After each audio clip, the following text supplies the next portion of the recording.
How to spam snaps on Snapchat. Hello everyone, welcome to this channel.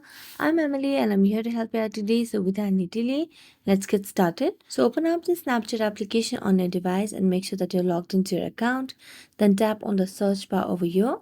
And on the search bar, search for any of the celebrity that you want to follow, or you can send the spam snaps on Snapchat.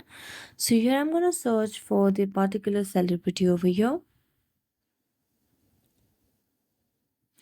Then go to the profile and all you have to do is just tap on the add option, and as you tap on the add option they'll be added to your Snapchat, and as many celebrity as you add on your Snapchat you'll be able to have more snap streaks and more snap scores. So after that you'll be able to create more snaps on Snapchat and you can just send more snaps to Snapchat to get more better snap score. So thank you so much for watching this video. See you next time.